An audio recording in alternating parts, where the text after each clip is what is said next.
Hello, I am Pastor Sandra Carlson Alexis from First English Lutheran Church in Baltimore, Maryland, and our time of prayer and reflection for today is going to be predicated by the reading of Genesis chapter 2, beginning at verse 18. Then the Lord God said, "It is not good that the man should be alone. I will make him a helper as his partner." So out of the ground the Lord God formed every animal of the field and every bird of the air, and brought them to the man to see what he would call them. And whatever the man called every living creature, that was his name. The man gave names to all cattle, and to the birds of the air, and to every animal of the field. But for the man there was not found a helper as his partner.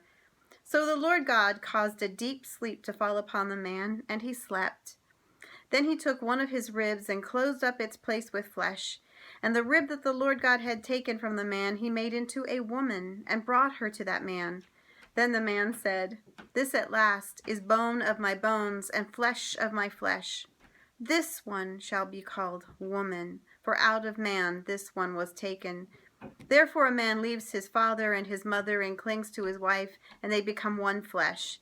And the man and his wife were both naked and were not ashamed." So I wanted to read that because we're doing a gratitude jar. Here's my gratitude jar. I only have one gratitude. I'm only thankful for one thing at this point, so I'm going to try to fill it up like a squirrel, filling up, storing acorns for the winter. So my next piece of paper, what I've written already, is what am I grateful for? And I wrote my husband, and that's just too big, so I wanted to say like what part of it. So I just said unconditional love, and that he's there in good times and in tough times, which I guess is the same as unconditional love. So I wanted to add that to my gratitude jar for today, and also to remind you that I hope you have somebody in your life who can show you unconditional love. And it may not be a spouse, that might be a really good friend, it might be a relative, a different kind of a relative. So I hope you're able to find that.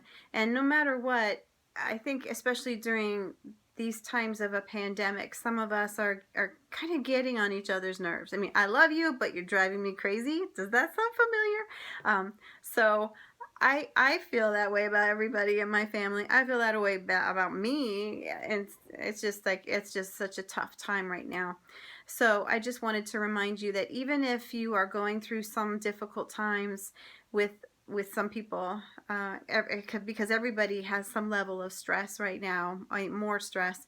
So just remind yourself about how good it is that God created us to be in relationship here in Genesis. And it was supposed to be, it wasn't good that this man was alone, and he created this woman. The idea is that God doesn't want us to be alone. He wants us to be in relationship with somebody, and the connection is the most important thing. The relationship is the most important thing. I'm not going to read it and say one is better than the other, or one is from the other, so it's inferior or superior. I don't think that's what the text says. The idea is that we are connected. So find somebody you're connected with and give thanks for them. Okay? Thank you. Blessings.